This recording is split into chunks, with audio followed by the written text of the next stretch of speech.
Hello, good evening and welcome all to Rangers Radio. Join myself, Fox, here on the show tonight. It's a late substitute, my mate Southside, and the one and only Bridgeman. Evening, gents.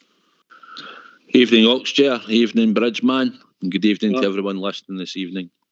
Can I just say a massive good evening to you guys in the panel here. Huge good evening to the guys in the lobby and to all the Rangers fans that are listening in all over the world. Good evening. Welcome to Rangers Radio. Stick with Bridge, Southside. He'll let you know what it's like being on the subs bench, you know. I was thinking that.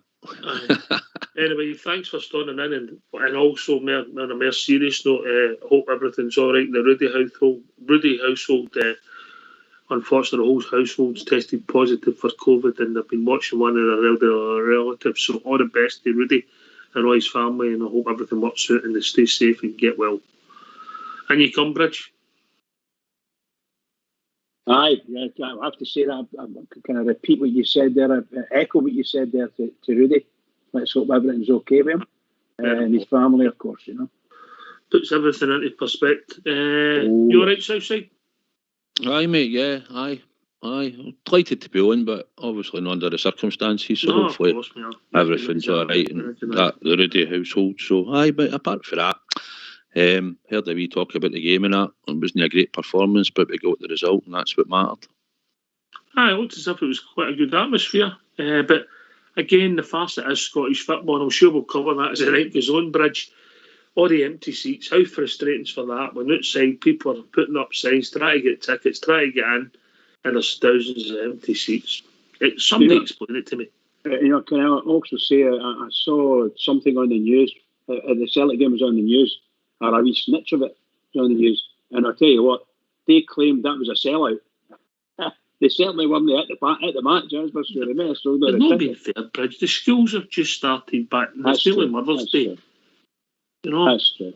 You know what I mean? It's nearly Mother's Day. It's just crazy. It's a week after the gyro, so you've got to take all these things into consideration, Bridge. You're not being fair at all.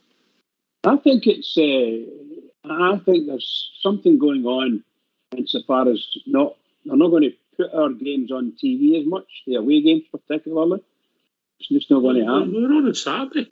No, but apparently they're not showing it. The next one, I can't remember where it is. I just saw a wee snippet. It'll be moved. It might be because it's moved because of the European game, but we'll take it. It could be. It's not on the telly. It's not on the telly. Well, I'm happy enough. Go to the game. People can go to the game. Southside, looking for. Gauge your thoughts quickly on Saturday's performance. Sorry. It wasn't a great performance, mate, in the first half. Before I'd said I thought we could have been up on 1-2 or 3-0, but we weren't on it for the first half. We had a couple of chances. They slowed the game down terribly. But, it's part and parcel, mate. We could moan about it, but that's their tactics, and they're trying to slow the game down and that. So we had to put up with that with no ball boys running about. Not a great first half, like I said. Second half, we got a wee shock once they'd been up and took the lead. Shows character, mate. Shows character that we come back and got the 2 goals. Probably a year or two ago, we wouldn't have got the goal back or had won the game at that time. So we showed character to get back in the game.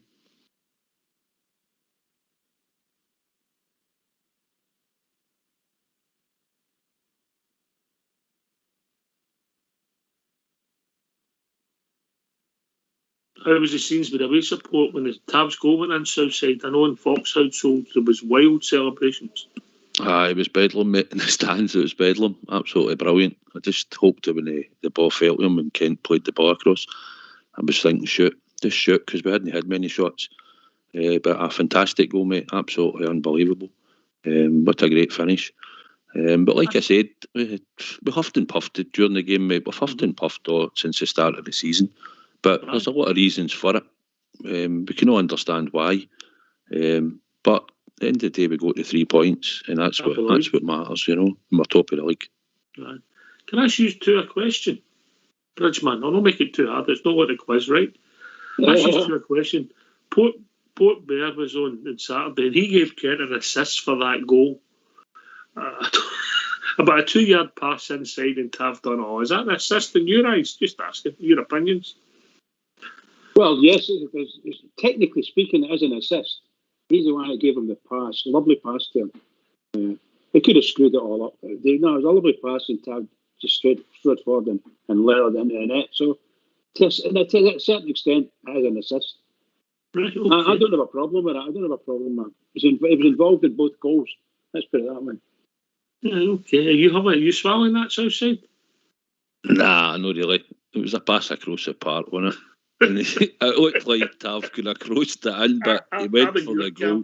I know what you're saying, Bridge, but I can't really give it as an assist, if I'm honest.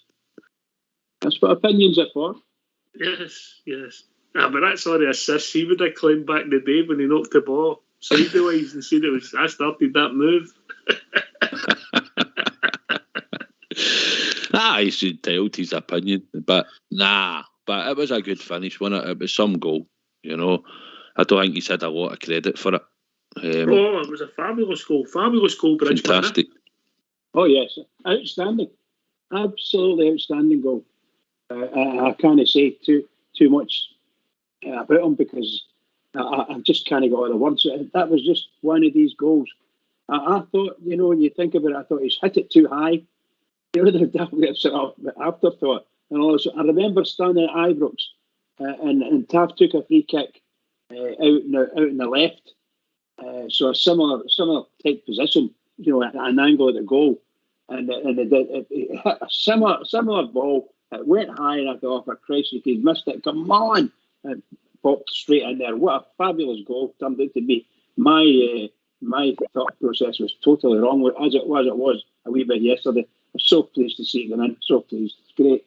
What a wonderful goal. Wonderful goal. You can't praise the guy enough for that. And you can't praise Kent enough. He gave that great pass to him. I'll give you something. He's a trier, Bridgeman. He's a trier. You know. But look, great goal, great 3 points.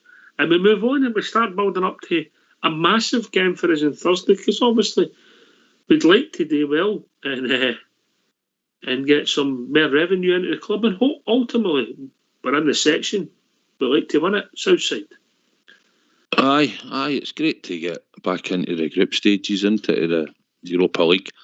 I think we've sort of discussed it on here before. I think we'd love to have went into the Champions League, but are we really, really ready for the Champions League? You know, we've done really well in the Europa League, so it's good for the club to get the money in, and it's good for us fans to go and see some different teams. And it's good that it's Lyon's going to be the first game coming up on Thursday night. Can't wait, Southside. Can't wait. I'm so excited. I just love going to see my team, and I love watching European football. I've always loved it. It's a good tie, Bridge. It's a good tie. Fabulous tie. And the mere fact that we've got some doubts, shall we say, about players' availability and what's the best team and so on and so forth. And you've got, well, I don't know. I think there's a wee doubt about Dembele, is there? I have just He's no travelled, mate. He's no travelled. So all the nonsense you'll read in the papers about Dembele is going to be this and Dembele is going to see Rangers off and so on and so forth. And all of a sudden, 2 days before it, he's not coming. What can you say? You can't say that. I just love everything about that, except the lies. I don't like the lies. Just want to see my team doing well and playing against really good opposition. That's what I like. I don't know. You two have been going to see Rangers in Europe for a long number of years. It's just, don't you feel that's just fabulous for Rangers playing in Europe? Well, obviously Southside a lot more years than me, mate. But I would accept we've seen the odd game. It's a good tie, Southside, isn't it? Aye, it's a great tie. The thing about European football, the home games, over the years we've had some cracking games, but it's more of the antics of the teams that when they come, the European teams, rolling about, you just put a challenge in and they lie down, they're always complaining. That's what annoys me more. And the only other thing that can put me off sometimes, Bridge, is the referees in Europe. Some of their performances over the years, they've not been great. But aye, if we get a packed house and there's nothing like Ibrox when we're having a right go at a team and we get a goal and the whole place erupts, a day nights is what we're looking for again. But it's good to see another technical team for France. And I believe by listening to what Michael Beale was saying during the week there, that it seemed to have a lot of good technical players, although they're not started very well in the league. But so I think we'll be in for a hard game on Thursday night, Ox, to be honest. Yeah, mate, but listen, this is a tie that's on a knife edge, mate. It's on a knife edge. And look, we were full team playing and then you add in the circumstances, Bridget. It makes it exciting, but you adversity, well, you've got to stand up and be counted sometime, innit? Yes, indeed, absolutely. And I've said it for the last couple of days now. Rangers players, nothing. There are no excuses at all. And if they want to cow down and say, well, they're better players than us, then that's fair enough. If that's the kind of player we're going to have, they're no good to us. We need to move them on. But seriously, they've got to come out there. We're Rangers. This is Ibrox. Come and see what you can do to us, and we'll take you on. And that's what I want to hear. And I want to feel that they feel that. Don't cow down to them in any way, shape or form. Have the confidence. Be self-confident. Go there on the park and just do it. Just do it. Oh, please do it. I just love it. I love the build-up to them. This group of players, pretty much in the management team, Southside, this will be their 50th game in just over 3 years in Europe.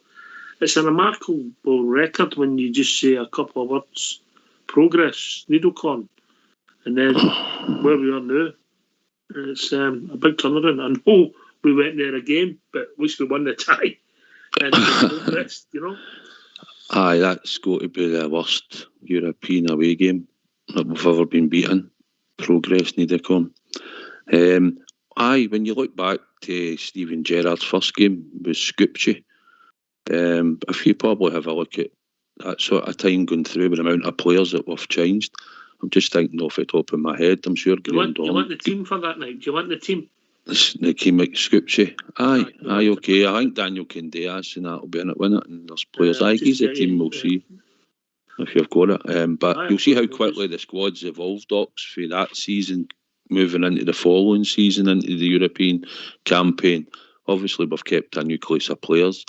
But there'll be. It's been a big change. First game at home, or do you want the away tie? What do you want? The home one, we played them at home first, didn't we? We played them at home. Right, I'll give you the team that night.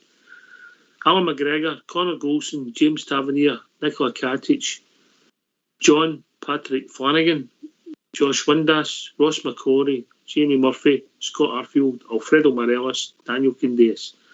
Daniel Candeias gone, Jamie Murphy gone, Ross McCrory gone, Dean Windass gone, John Flanagan gone, Big Nico out on loan. Scott Arfield, a fringe player now, when he was a certain starter then. So really, there's only Alan, Tav, Connor Golson and Morelos, would you say, are automatic starters at the moment. 4 players left. The substitutes that come on were Ryan Jack, Algeria and Glenn Middleton. So there you go. Big how things have changed there. Jamie Murphy, I'm sure, scored at Ibrox that night in the 2-0 win. Tav would have won the second one late on. Yeah. Penalty, was it? I think or something. Was it a penalty? I think so, mate. I think check that as well. Yes, it was in the 92nd minute, yeah. Aye. So if you look at that squad, for then obviously Skupci were there. They're probably looking to have went through with that group, no Macedonia, I think they're fair. And then obviously with Dozijek after that and Maribor. So for that squad that we had to get through the qualifiers, to like Thursday night, we're going to be facing Lyon. But for when he first started into Europe, mate, and the turnover of players that we started with to where we've got to now.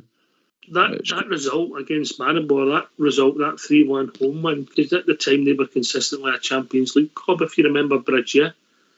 That was a fabulous result due to the circumstances and where we were in the journey. Well, to be honest, I can't praise Steven Gerrard and his mob of coaches and assistant manager. I can't praise him enough. That's 50 games in Europe, 50 European ties. And I dare say it cuts something like we won, just for saying, we won 23 of them and drew 18, something like that, I don't know. You get the numbers there at all, by any chance? Of course, for you, Bridgeman. Anything. Thank you. Anything, just what was the number of games? He's played 49, 25 wins, 16 draws and 8 losses. Yeah. So that is a fabulous record for any manager in Europe to go through out of 25 games. My God almighty, you need to be one of these Champions League players or the top. If I've been really picky, Bridge, he's only won one in his last 4. That's correct, yeah, I know that, Paul. You heard me saying it. I think that the step up to Champions League was the wrong time for us, and we just looked like how can we say it? We just looked like a Europa League team. That's what we looked like. That's not to say we shouldn't have been better. I think we should have been and probably could have been, but we weren't. We have to be honest about it. Sorry. You're right. You just have to deal with it. I think when we're talking about Gerrard's first season, but you've got to understand that he'd come in with a pool of players and obviously tried to add to it, and he was trying to get us into the group stages in his first season, and obviously the one that was UEFA, because we struggled at Ibrox. We'd only beat them 1-0, and then obviously we had to put them out of there with 1 each draw and 9 men. So to do what he done and to get us into that, to get us into the groups at the time, try to think who we had with Villarreal, Spartak Moscow, was it, and Rapid Vienna. So if you look at the squad we had and the players, Koulibaly and all that would still have been at the club. Kyle Lafferty, we had to go into the start of group stages with him, and I think it was draws it done as that season. We had 7 draws, mate. We had 2 each at Villarreal away. We had a chance of beating them. That was an excellent performance, wasn't it? It was an excellent performance, mate, but we could have beat them. We obviously won at home against Rapid Vienna, but I think it was a draw. We had a draw against Spartak Moscow at Ibrox as well. Nothing each, mate. Nothing each. And by the way, we get Rob Doer there in Moscow. Rob. Aye, I think Alfie had a goal. It was all right. It was chopped off, wasn't it? I think they made it 4-2 at half time, wasn't it? It's a different game then, isn't it?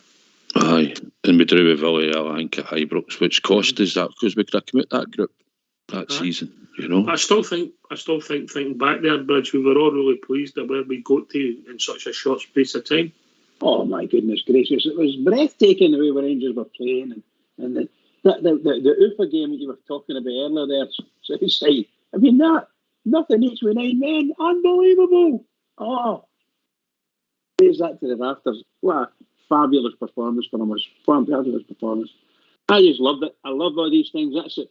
Well, maybe we were expected to beat them by a lot better, a lot more than or through by a lot better result.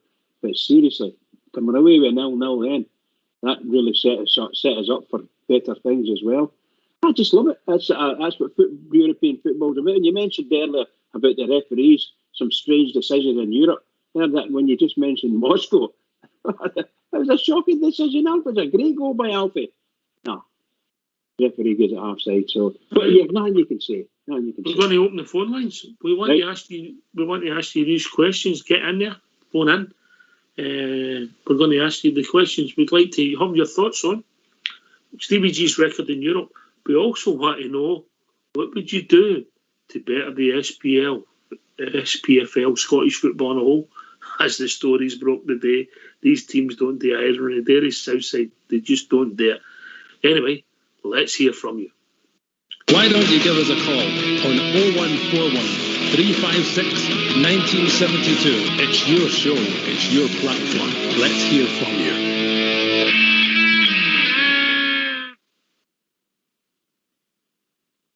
By the way, when you look at our referee's performance on Sunday, we're not far away from these terrible performances by referees in Europe. No far away. No, I do for one. There was nothing really in the challenges, but I wonder how Morelos' career would have went for us if we hadn't get through that night Southside. Yeah. I was just petulance when at times. You know. Big Flanagan didn't help either. No, John liked to tackle, didn't he? Aye, he did. I think, see, to be honest, I was trying to think back. I think we had a wee chat about it, no us, but a couple of my pals, and I think he get booked quite a lot of the games during the Europa League games, you know. But he done a job at the time when he was in the team. They played left back at that time before we got Borna. But aye, it was just looking back there, just at the start of Gerrard's season, you think of some of the players and the turnover now to what we're getting now. You know, it's quite a bit of a change, you know. Aye. We've upped the quality, and hopefully we keep up the quality. It's difficult, but we're just starting on another journey now to get us to a different level. Yeah, you know, Bridge. Absolutely right, pal. It's another part of the journey. We've got some steps to climb if we want to get somewhere, and we need to do it now. We need to start now, and don't look back. Just go and do it. Get out there, get a result at Ibrox. I know I like to say a 1-0 and things like that, but you know the way I'm feeling right now. Of course, here you were saying that one of these players, Dembele, it's not coming over. So I don't know whether that's a big weakness for them or not, because I don't know how he plays with them. But you know, I'd be happy at the moment. I'd be happy to take a 0-0 right at this moment, because we've not got Goldson and a couple of other players quite ready yet. We might be able to catch up on that later on. But obviously, I'm looking for at least a 1-0, 2-0, something like that. I know some of the guys will go for 2 or 3, you know. That's the way I feel. I'm not expecting. I don't suppose we'll be favourites. I'll check that out, actually, the odds. But the bookies have got to Southside what they're saying, because they're a wee bit light. But I think they're a wee bit light as well. So you've just got to go in with any. Aye. Obviously they might have obviously they have got a couple of players missing. But no, it's just we've not been in great form, and we've had the disruptions to the team. But it's a game we can win. I mean, we're at home, and we'll have some atmosphere when the team come out, and hopefully we can keep it going throughout the game. The team will need to obviously try and give us a performance and keep the crowd level up, and hopefully we'll get a goal early. But it's going to be a hard game, and it'll be a hard night's work. It's just about keeping the back door shut, keeping the defence tight, not getting anything away if we can help it, and then it's take your chances when they come along at the other end. But technically, Lyon will be a right good team. I think they'll be up there with the Portos and the Benficas that we've played. So I'm really looking forward to it. But I think it could be a nervy night, mate, as well. But it's one that we can definitely win. Yeah, you're right. Listen, it could go either way, and I think the big thing is whether we can keep the goals out, Bridge, man. Eh? Exactly. That's why I'm a bit concerned. But in Europe, we've got to be able to do it. We must be able to show, for instance, if we're going to put Bass in it as a stand-in centre-half, and I'm using that loosely, I don't know if that's going to happen. But we must be quite confident in the boy doing something, you know.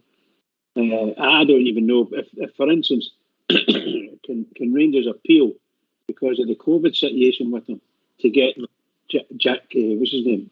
Jack, oh my God almighty. Don't think so, mate. Simpson. So. No? Okay. No, I don't think so. The betting's got to 64. We're not often 64 at Ibrox. 5-2 the draw, and they're 13-8. So the bookies see it's a really close game, Southside. Very close, yeah. Aye, definitely. Like I said, we're just hoping that we'll turn up and put on a performance, mate. That's what we're looking for. Mm-hmm. Obviously, we're not really sure if Goldson will make it or no. I would think, just my own opinion, he'll probably won't. But that's just my own opinion. I'd hope he does. But if no, we'll need to soldier on with what we've got. And just get stuck into them, mate, and hope that we're good enough on the night. We get a bit of luck as well. But I see it's a really close game. I don't think it's going to be anything easy. I think it'll be a hard night. But it's one of the nights we can look forward to. And hopefully on the night we just get the right result. We need the 3 points. We're at home. We can't afford to really drop it. Not the worst. We would take a draw, but that's at the worst.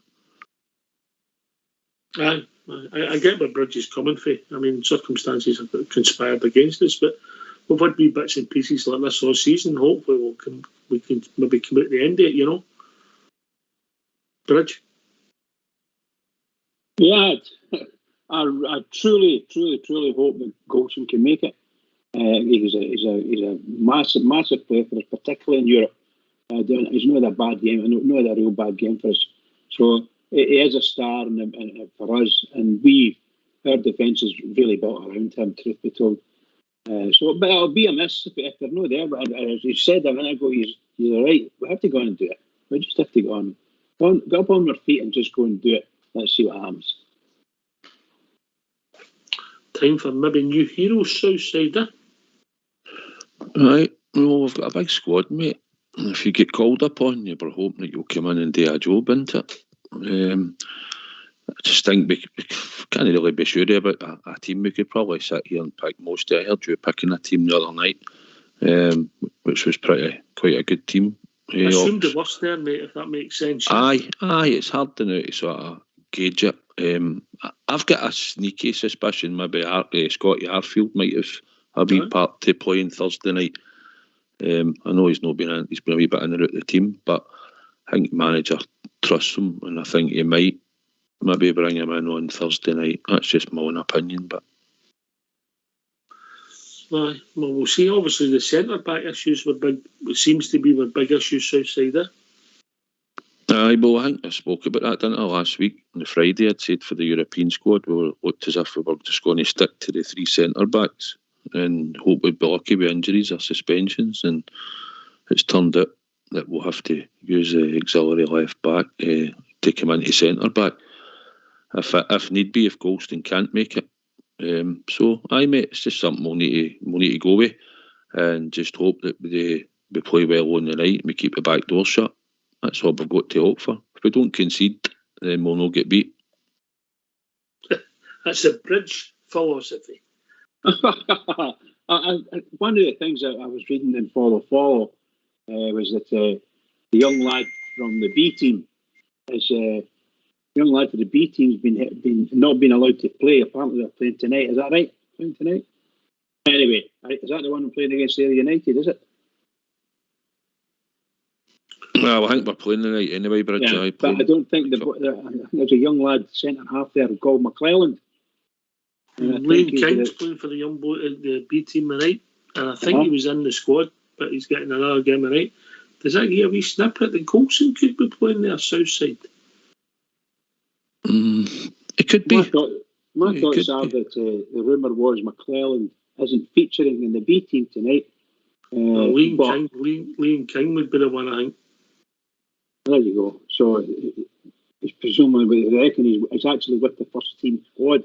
That's what they reckon in Follow. I don't know how true it is, so forgive me. I'm just read it there. Yeah, I think. Well, I don't know. I've not seen the boy McClelland, but Liam King's been about the first team squad for a while. Southside, isn't he? He's been in and around it.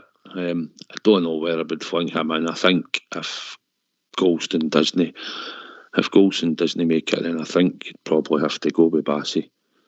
Then obviously boy might go on the bench in case we need somebody else in case anything happens to any of the two. But apart from that, I don't see him starting at all. You know, it's too big a game as well. Just to fling a young boy in.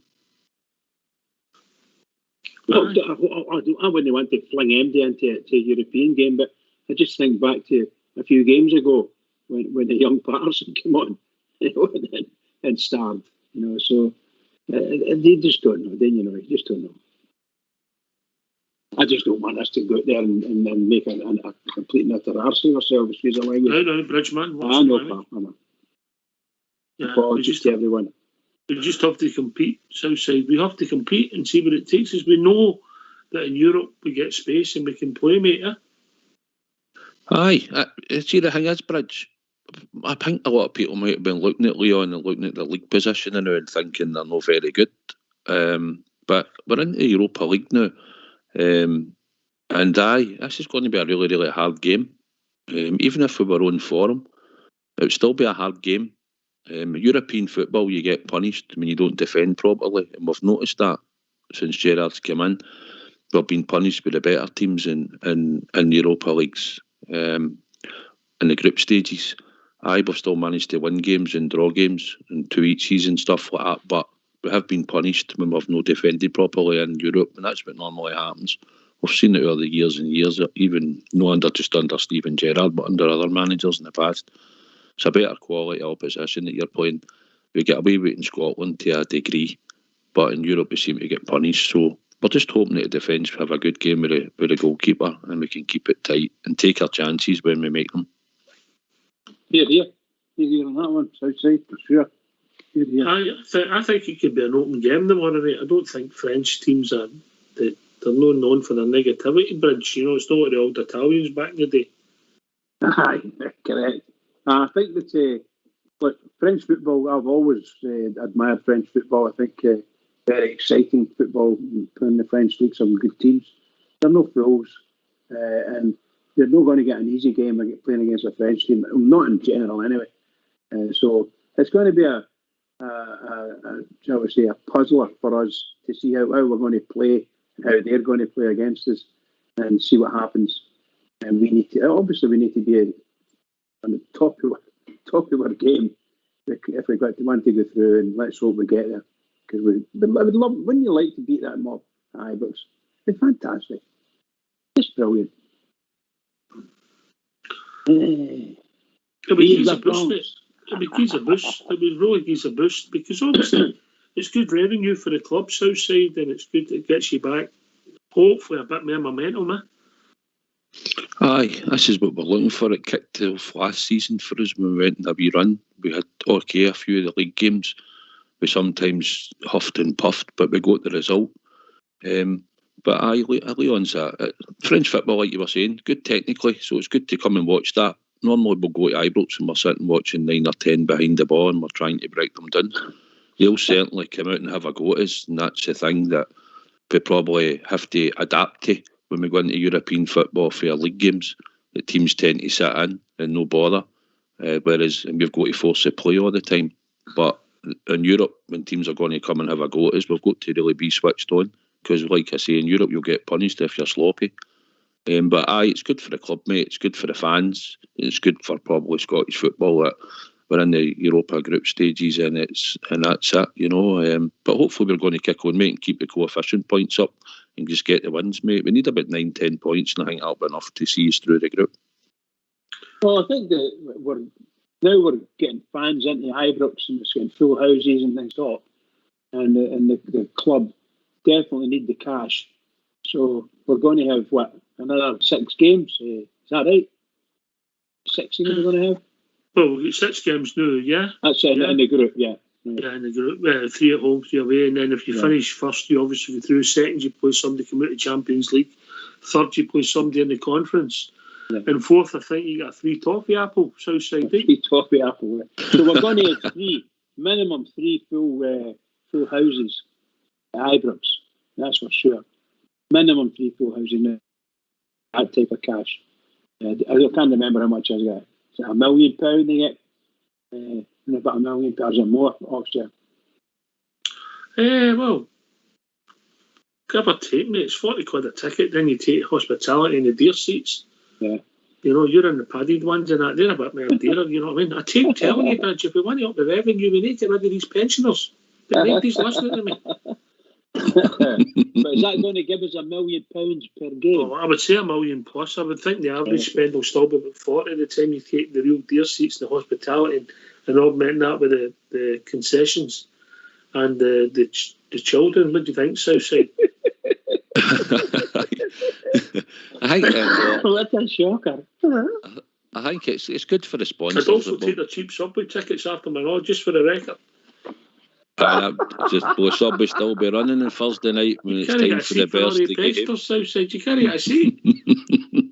Signing autographs sometimes and all, aren't they? Aye, some It's a shocker at Berries. 2 shockers. I'm only kidding. But I would say $1 million plus Southside, $1 million and a half maybe. Aye, it's good for the club, it's good for the sponsors as well that we've brought on board. It gets them good advertising as well. And plus with the wee draw that we've got, a trip to Denmark and a trip to France. Obviously the other one's going to be behind closed doors, so it's good for the supporters that get the lucky chance to be able to travel. It's decent sort of places to go to. Aye. Oh, Leon. I don't think it's the most attractive place. Well, Leon isn't, no. It's no, but it's a wee trip just across the water, mate. That's what I'm saying. Aye. You still go to all the games, Southside, the European games, I mean? Aye, mate, I booked 2 of them, pal. Aye, the 2 of them are booked. Don't worry, Bridge, will bring you back to Backer. Oh, I don't want anything like that. Beat it. I think he texts me. I think he's looking for the pensioner parcel. All right. The pensioner parcel. That's the one I'm looking for. That is the one. Just go into the old duty free in France and say, "Oh, pardonnez-moi, monsieur." That's what undone you at Arnhem. Your accent wasn't very good. Right, that's all I can do. It's the best I can do.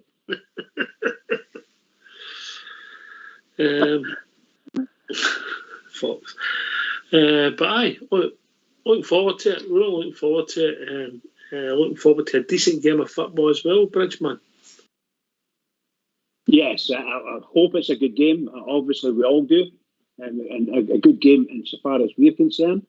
Do the business and play well. Just enjoy it. There's not very many. I don't know how many of them haven't played in European football. I think every one of them's played in it.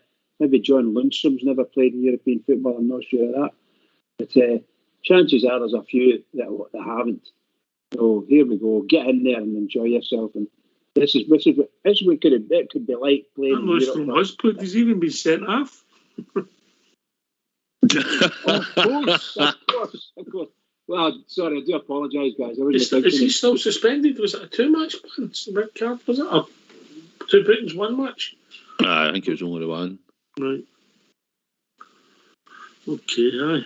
But aye, look, by the way, Bridgeman, if Lundstrom does get a start, I know you've quite liked what you've seen, but I think the vast majority would say that the jury's out. Not that he's done, it's not the worst we've seen, but he needs to deliver a wee bit more, mate. I think obviously we need more of it, more of the good stuff he's got. You know, a tendency to follow up, but that might be because of the players he's playing with, as opposed to anything else. You know, and so and familiarity and things like that. So that as they train more and more, they get used to each other's moves, the idea what they like, what kind of weight of ball to give, and things like that.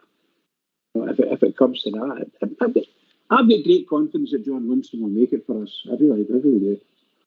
But I've been round before.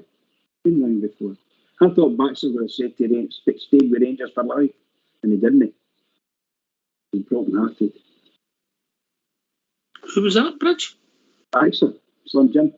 Oh, Baxter. I never caught what you said there.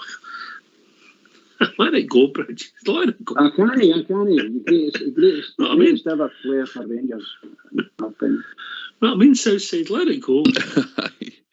I think he's got a point. I think Lundstrom will turn out to be a good player. I do. I mean, he's got a wee bit. He must have a bit of quality there. We've been there, went for him, and that. I think it's just took him a wee bit of time to settle in. Some players take a wee bit longer to settle in than others. We've seen it. You hope that when they come in, they hit the ground running.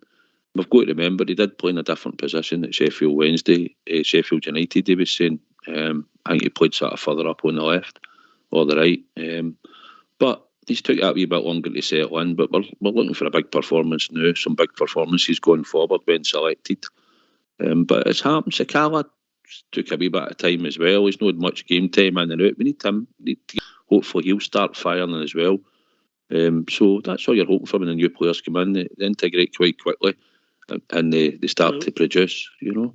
Right, Bridgeman, you've made that statement there that Baxter's the best ever, right? Uh-huh. Are you there? Aye. Obviously, they're a fantastic record in Europe in the early 60s, right? We'll give you that, yeah.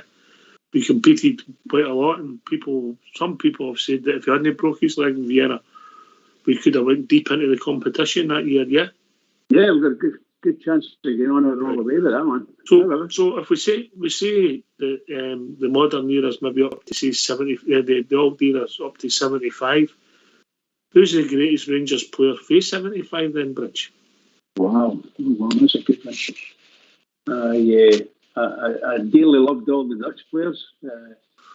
I loved the way they played. If they played the game, Arthur Newman, Rickson, De Boer, of course, De Boer, top player, and Van Bronckhorst, world class Van Bronckhorst. So these guys, I like them. I liked all them. Young. I'm just getting some messages. My phone's went red hot for people saying, well, Mr. S. Kipper says, Bridges, you're that much a fan of Baxter. When I try to sell my brick signed, he wouldn't take it off me. Aye, it's shocking there, man. That's Skipper, shocker. No, can I say that Michael Moles, people like that. I don't think these, they all didn't play a lot of games, but if you talk about Laudrup and Gazza, did they date in Europe for the South Side, if we're being honest? Nah, no, really not. We had some couple of results under Walter and that back in the day, but no consistently, no. To be honest, like I said, we had some wins, but then again, they were in the Champions League. They weren't in the Europa League playing. Well, did we ever drop down out of that a couple of times? But no, they were essentially bought for Champions League when we were in it. Yeah, I think they were stars for us, real stars, Obviously, there's other players who were fantastic players. Would you love to look at Barry Ferguson for the performances in the leadership in 2008? Would that be fair? Absolutely, and actually, the big Italian centre-half, what was his name? Amoruso. I thought he had great games for us, and the goalkeepers. There's 2 or 3 goalkeepers there that were absolutely brilliant. What was a German guy? What was his name again? Kloss. Albert. Sorry. Well, leave it there. Albert's the midfield. The German guy, he's a clue. I was meaning the 2 goalkeepers. We call the goalkeepers. Well, he was Austrian, actually, to be fair, wasn't he? Well, I thought he was a great goalkeeper. Great goalkeeper for us. So, great players in their own right. It's really difficult now in the modern day because there have been so many players come in and out. Souness come along, and you could actually say Souness is one of the best players we've ever had as well. Ian didn't play that many games in Europe, but No, Paul, I know. But you're only talking about Europe, sorry. No, but we're talking about the influence in Europe. Yeah, but all right. But it's interesting. Just come up random when we're thinking. Anyway, we'll be joined by Robert. Evening, Robert. How are you, mate? How are you keeping? I'm good, Doc. Thanks for asking, pal. Keeping well. Good evening, Bridgeman. Good evening, Southside. Evening, Robert. Hi, Robert. Yeah, and quickly I'll say, the greatest Rangers player in 1975. There only can be one. Brian God Laudrup, my hero. I thought it was like, maybe no great in Europe and that, but like Gaza. But I know that the reason you like him, Robert, because he's look very similar. Is that correct? Oh, 2 handsome guys, mate. 2 handsome guys, yeah. And we get better looking the older we get, just like yourself. Thank you. But Laudrup, arguably Southside, one of the best you've ever seen running with a ball. Aye, phenomenal, absolutely phenomenal. Went to see him. It was like we're saying, Robert, when we're talking about the European nights. They didn't really light it up at times for us that we thought they would. But wonderful player. Absolutely great Stuybrooks, I suppose the only debate a lot of people might have was who was better between Brian Laudrup or Paul Gascoigne. I've heard that mentioned a couple of times. I'd say probably up until his last season, Laudrup was probably more consistent. But Gazza was phenomenal, you know. Obviously, Gazza done it in the big games, Southside, the cup final against Hearts at Parkhead. Obviously, made that wonderful hat trick against Aberdeen with he ran 3 and halfway. So that's one of the greatest goals ever. So Gazza, I'd get to Gazza. Well, I'd say Gazza. Has there many people got a cup final named after him and somebody else scored a hat trick in it?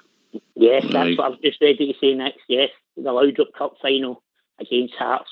5-1 we beat them and Fury got a hat trick? Yeah, Fury got a hat trick. Aye, fantastic performance. That was one of the best ever I've seen Rangers perform in a cup final, wasn't it? Oh, yeah, definitely. Well, no, there's no doubt we've got some fabulous players playing for us.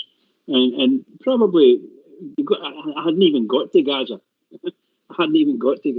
What a player he was, what a character.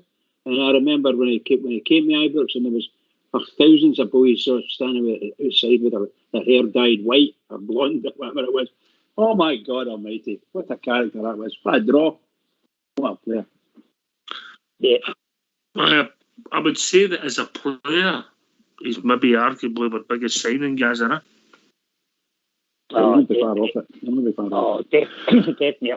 see, another one of arguably, and this is a tragic one. See if Michael Mols hadn't get that injury in Munich, because what a play was the way he got twisted and turned. And see if Michael Mols hadn't get that injury, who's to say he wouldn't have been the greatest Rangers player? That play was fantastic. The last time I seen anybody move like that was Fox up with Savoy, the way Michael Mols twisted, you know?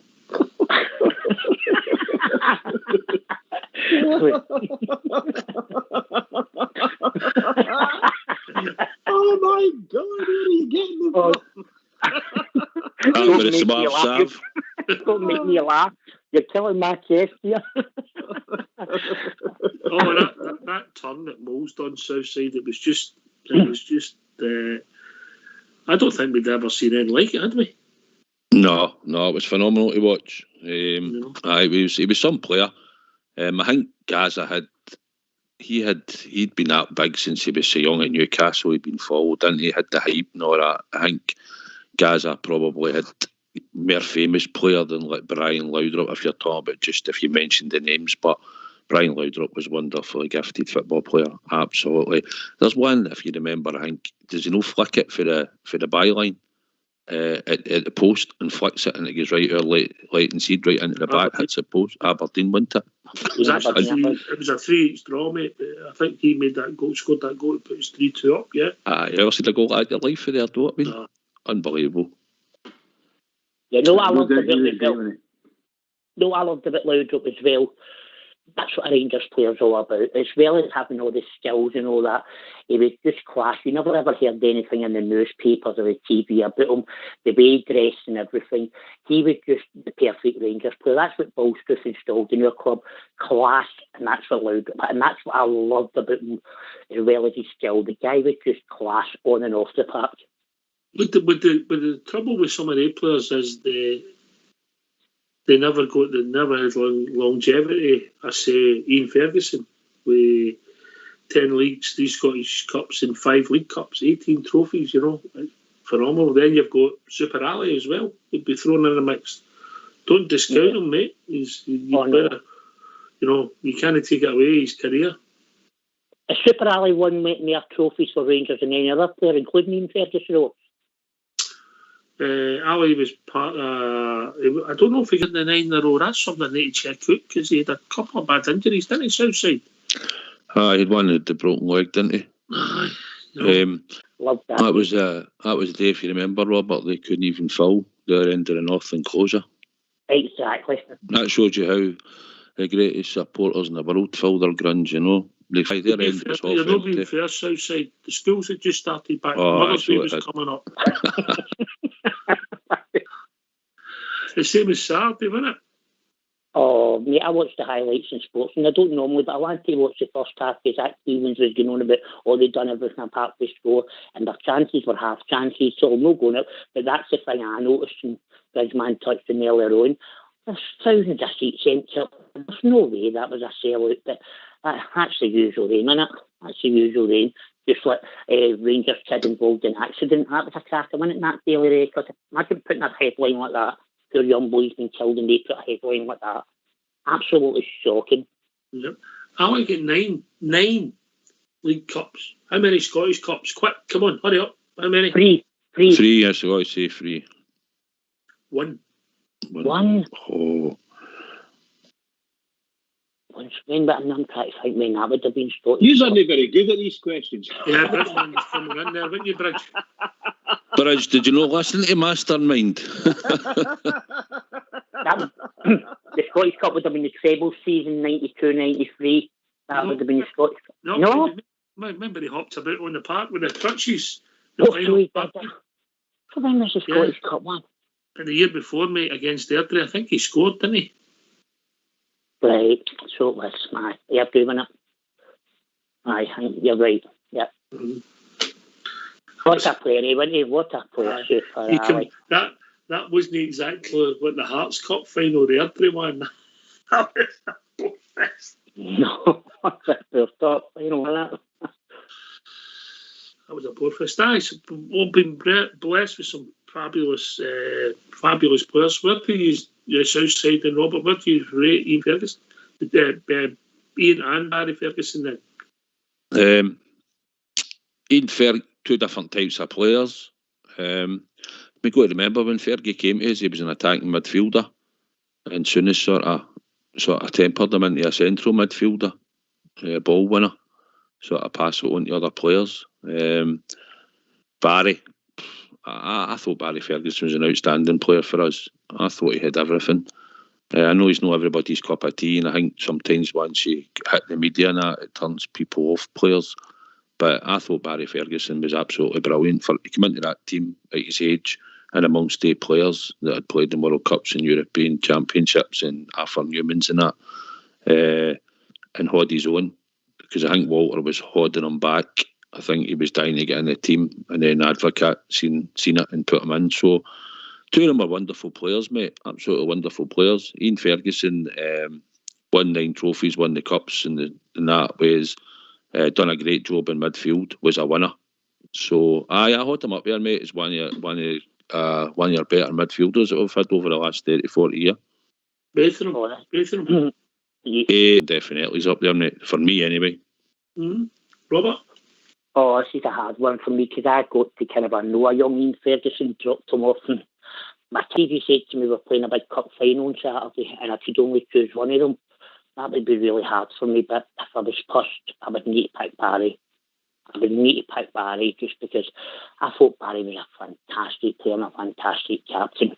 Remember his wee turn was against, was that game we played in Germany, and that famous turn in Van Bronckhorst scored. No Leverkusen. Stuttgart, Robert. See that turn in the halfway line when he came up at 4 of the German players. That was just probably Jimmy Baxter, wasn't it? That was just a magnificent piece of football. But I just thought Barry drove us to the Scott Cup final with that free kick with 1-3 to 11 chance. I thought that was his finest game in our shot. That's what I'm going to say, yes. He ran the whole game, didn't he? He ran the whole game. If you ever get a chance to watch that cup final, it's there on YouTube if you want to watch it. It's if you watch the Thuggery on Caniggia for a start, and then you watch Barry Ferguson taking the game by the scruff of the neck, particularly when we went 2-1 down, it was a fantastic performance. Yeah. And did you know also get my memory serving right? Did you know also run a game against England when they had all the great midfielders? Did Barry know? He went to Wembley and it was fantastic. We close 2-0 at Hampden. Scholes scored twice. Right. And then we went to Wembley and won 1-0. Don Hutchinson scored, and then Seaman flicked one after line with the last minute with his horn to make it 2 each. Ferguson was a man in the match by a distance. And I wonder, the England midfield that day, Oxford have been some midfielders with Scholes and that, playing Beckham and guys like that. And Barry was manning that. Maybe even Gerrard as well. Yep. Yeah, there you go. But I just thought, I love the 2 of them. It's hard to pick one because Ian was a warrior. When Ian was a fantastic player, I loved just the way right in amongst it. He had a great club for the Rangers. But Barry, to me, just what a captain. Barry's one of my heroes, so I'm going to be a wee bit biased there. Ian Ferguson was a quiet assassin, wasn't he? He was a quiet assassin. He just won the ball. That's most of the time he did that. I don't know how many goals did Ian Ferguson score for us. There wasn't that many. Some good shots. I've saw. You'd be surprised. You'd be surprised. I would be delightfully surprised. Scored some good goals, Bridge. Some good goals. Great shots at goal. Absolutely. He got one. I remember he got one up there at the East End, and McCoist, I think, claimed it. It was Miller, I think, Bother palmed it up. Remember, he got one in Europe. And Southside didn't. So you can remember they get one at Love Street at 25 yards and it's one of you see the ball boys. He Doxy thinks the ball's going right through the net. Or Ian Catterberg. Oh, that's right. My God, Mickey. He must have been there about 10 seasons. Defensive. I think. But he's also really true bear. He's a true bear. Mm-hmm. Yeah. I was brilliant for us. Absolutely brilliant for us. You know, you could go on and go from one player to another, and they've all done something really special that burns into your memory, and it's just wonderful. What great memories! I think you need players like that in your team, in your squad. You know, Barry, Rangers daft, know the standards, demands, what it means to be a Rangers player. Aye, maybe sometimes people might think you might take it a bit too far, but for me, that's what you want. He was a winner. Souness was the same. He was a winner. Steven Gerrard, winner. You know, these players, when they go in the park, it's just a pity Stephen didn't get a chance to play for us. But it would have been the same as what he was at Liverpool. But Barry demanded, the boy demanded players played.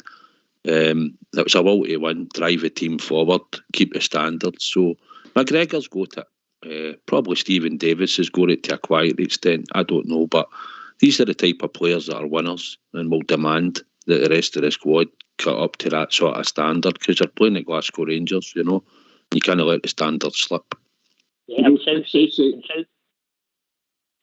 Southside, and you're the most capped British football player, and you're still driving the team forward, and you're the most consistent player at the age of 36 years of age. So Stephen Davis is certainly a winner in my book. Right, get yourself some mute. We're going to have a tune.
don't you give us a call on 0141 356 1972. It's your show, it's your platform. Let's hear from you. Oh, Bridgeman, you enjoy that?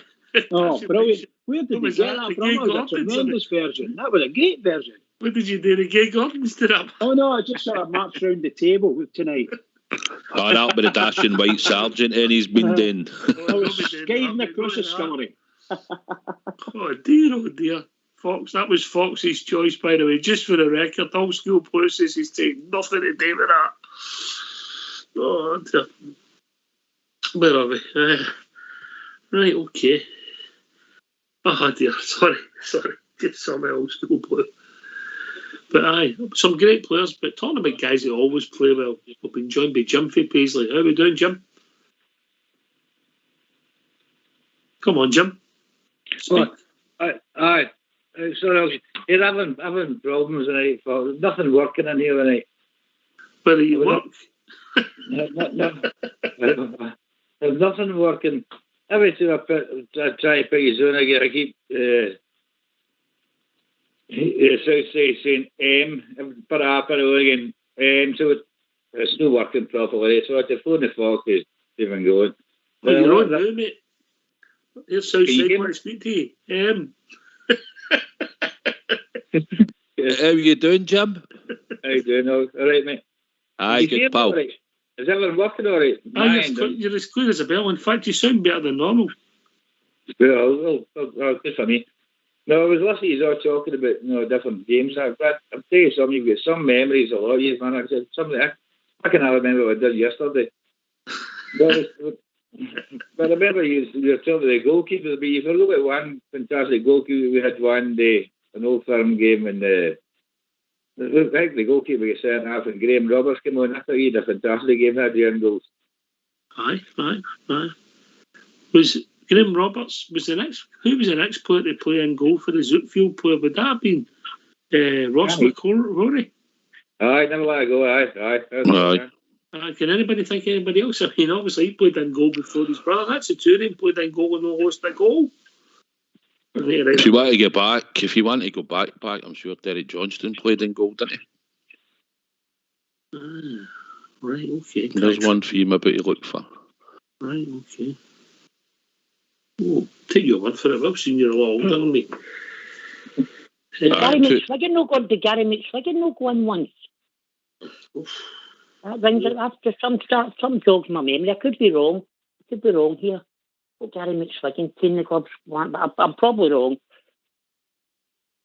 I seen that, Rob. I remember Gary McSwiggan's goal in the European tie.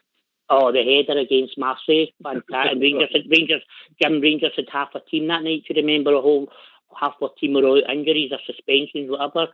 And we were 2-0 down, and the weather was terrible, the pitch was terrible, and young Presley was playing for us at right back, and that was a wonderful night, Ibrox. Oh, I was up in the stand that night. That was a great night. That the way the Rangers came back, never said that, and this is what I'm talking about. I said in Saturday's show, this is what we need in Thursday. This is the type of game we need. Yeah, our backs are going to be up against the wall a wee bit with a couple of players missing, but I find that's when Rangers really, when the backs are up against the wall, that's when you get a performance out the Rangers. I've seen it for 50 years, and I'm just hoping I'm going to see it again on Thursday night. I just can't wait. I'm buzzing for Thursday. Okay, and just to let people know, there's lots of problems on YouTube, but it's nothing to do with us. It's YouTube, it's the issue. If you can hear us, it's the fault. The streams are okay. Don't know if it's buffering. Come and join us at w.rangersradio.online, and you'll be your own wee lobby in there where you can chat away your heart's content. Right, Jim. That's not the problem. Yes, sorry, mate. That's the problem. I was listening on YouTube through my smart TV. I would run about the back of the tail, punching things out, and that's the one. What are you saying? Sorry, mate. Oh, well, that might solve your issue, mate. If you had to be a hammer, eh? Well, you don't have any problems. I always phone you up, do that. Yeah, no, Jim. Fed up with these ones on a Saturday night when you're not getting a lumber butt. Not the unusual hammers in Paisley, is it? Yeah. No, another thing here, Robert, we were talking about the Ferguson situation. Yeah. I don't think we've sorted the Ian Ferguson situation yet. Because remember Ian Ferguson used stone, with the corners and stuff and free kicks coming out. He stood the same place, just about 19 to 20 yards out.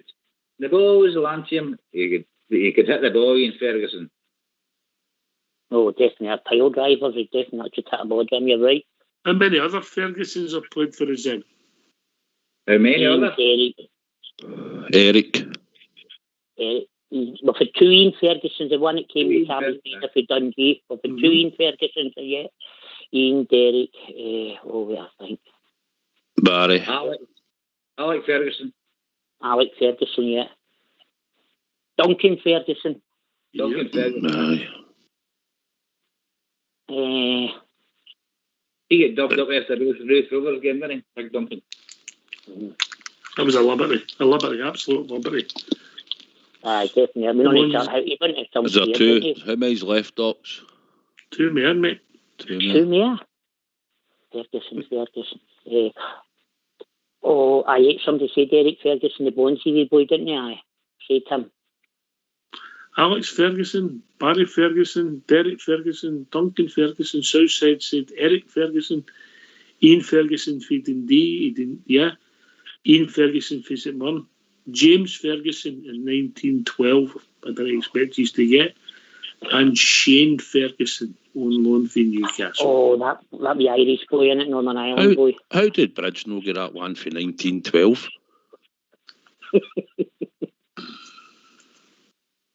It was his luxury at the time, Southside.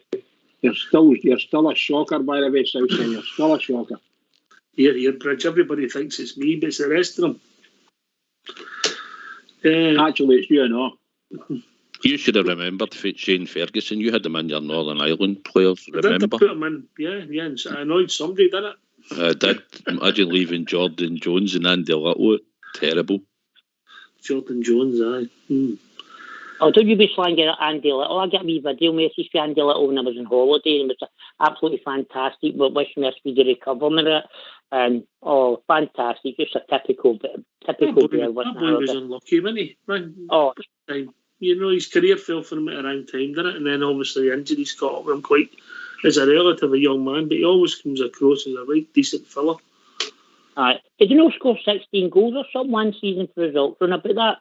It's a good season. He scored a few, didn't he? Scored against him, Robert, if you remember. Yeah. That the 3-0 game, same game that Lee Wallace scored, am I right in saying? Aye, Lee Wallace scored in that game, I'm sure, aye. Aye, I like Big Andy Little. Big gentleman. Andrew Little. He does a turn on Rangers Radio. Oh, but you probably heard him on Rangers Radio. They're well on there. He comes across well. 2012-13, he scored 25 goals for us. 25? Yep. Maybe I was just thinking league goals there, but that's a great return, isn't it? Brilliant return. 25 goals in 34 starts and 2 substitutes appearances. He scored a total of 38 goals for us in 62 starts and 27 sub-appearances. Yeah? Good on him. I wish him well, because it's a shame what happened with his career. I've heard him on that radio a few times, and he does come across really well, and he obviously does Rangers TV now and again, doesn't he? Lovely big guy. He's brilliant on Rangers TV. Brilliant. Yeah, he is. And I watched that wee boy. I was telling you I listened to his interview, the wee boy McKee. Oh, what a wee back flick. He scored for the B team. I watched it on Rangers TV the day. Wee boy had done that interview. What a goal. I'm going to keep following him now, because I like to see the Colts on the bench are well tonight. They're 3 down as we speak, and young Leon King's been taken off injured. But listen, it's obviously a big step up. They're playing Ayr United. They're playing League of the Air. Are they in the first division? Championship here. And just this is a scoop of the night. Would somebody like Fox's tune, Betty Smith on Facebook? Well done, Betty. Hope you enjoyed it. Betty's won a prize. Night out with Fox. Behave yourself. Well done, Betty. She liked Foxy's tune. Aye, so listen, Jim. Your Aye. favourite. We've not heard from you for a while. We were a bit worried about you, mate. I was going to get my suit out of the cleaners. So I'm glad you're on because I was worried about you. And who's your idols? Who do you see as the greatest Rangers players, mate? Oh, God, that's a good one. Greatest Rangers player I've ever seen. Well, oh, God. I'd like to go louder. I'd like to say louder. I'd like to say Barry Ferguson. I'd like to say Big DJ and all the goals he scored. I'm going to go with Barry. He did a lot for Rangers, you know, and he stuck in there for a long time, you know, when he didn't be there. So I'm going to stick with Barry. Derek Johnston, what a pick of that is. Bridgman, does Derek get the recognition he deserves? No, not in my opinion. One of the big problems with Derek was that he wanted to play at centre half, and it was good at it too, and it was appreciated to a certain extent. But he should have stayed at centre forward. He should have stayed at centre forward because it was just brilliant centre forward. Just scored a lot of goals, and unfortunately he wanted to be something else for a short while. And I think it was 2 seasons or something like that. He got carted back up the stair again up to centre forward. But it doesn't get all the credit he should have got. I actually adored Big Johnson, and I thought Johnson was shabbily treated by the press in this country, Scotland, I mean. Shabbily treated, in particular that Rangers Radio. Radio Clyde. Shocking. Absolutely shocking. Every week I used to say, I wish he would get a job away from there. Try and get a job away from there out of the way, you know. Because they just treated him shabbily. Bricky, when I was a young kid going to Ibrox, my father, growing up, I had 2 Rangers heroes. Big Derek Johnson was obviously one of them.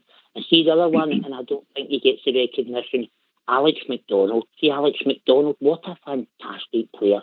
He always seemed to score goals with the head in the cup final. He wasn't the biggest. And I don't think Doddy gets enough recognition. I just thought, he's a Rangers player. What a player, Alex McDonald. Longevity, fantastic. Barcelona Bear, same as DJ. 2 trebles. 1975, the race on the park when Colin got the goal. I get what you're saying. Consistent. The guys seem to be there every week. Southside, Sandy Jardine, Alan McDonald, Derek Johnson. You know, they play the Tamfor side. What Colin Jackson. You know, they just play right through for an era, didn't they? When I picked my greatest ever Rangers 11, Derek Johnston was in it. You know, a lot of people, you're maybe. A lot of people maybe went for Hateley, but Big DJ was in my greatest ever Rangers 11, and Sandy Jardine was in it as well as my right back. Andy Gorham was my goalkeeper. So there's players like that obviously get in. Wonderful players, I agree. I think Barry Ferguson, for how he got into the team and played, and he's not everybody's cup of tea, but I thought for the time he was there, he was brilliant. Richard Gough, another one. Superb, absolutely a leader. Done everything on the Rangers jersey for us, you know. An amazing player, brilliant centre half. And obviously Laudrup. John Brown's another unsung hero, mate. Aye, done a great job for us, brilliant, you know, full of heart and determination. Some people maybe wasn't the greatest football player, but he gave it his own, a Rangers jersey, and he could play a bit. That was the thing. He did have a bit of football in him, you know, but all heart and desire and will to win, and that's what you want for somebody in a Rangers jersey to represent. You know, players like that gave it their all. And Southside, we're talking about great Rangers players, saying we've been so many over the years. We've been lucky to see so many. I've certainly in my 50 years. I don't even know if any years before I came on have mentioned them. Has any of us mentioned the great Davy Cooper? No, he's not been mentioned yet. That's how many good. I mean, Cooper was fantastic when he was fantastic, and obviously the trouble with Davy's career at the club was at the wrong time, wasn't it? When he took half electric when we won, I think 5 out of the first 6. We should have won the league as well, and then we We also go to the quarter-final of the European Cup, and I think, if I'm being honest, if Derek Johnston had been fit, Robert, that could have been a different story that whole time. Oh, definitely. Oh, what would you think the best game you've seen David Cooper in a Rangers shirt? Not a better question. Yeah, one of the best games. But maybe, obviously, Eels Tampere strikes to mind, but the opposition wasn't great, and then there was a fabulous performance against Hearts at Tynecastle the week after the Hamilton game when we lost in the Scottish Cup. We bounced back with a 5-2 win and sent us on the road to winning that league in 86-87, and Cooper was phenomenal. It was a Skull Cup final, Ox, remember? Was it a 2-1 game? 2-1 against Dame. When he got the winning penalty. Aye, but he had a good game that day, I know. Aye. Lots of fantastic performances. When he came into the team at first, 70, as a relatively young man, he was fantastic. Obviously, Souness rated him, didn't he? That's when the guy was getting on a bit, and Souness rated him and kept him for a while about the club and played a lot under Souness, mate. Yeah, Souness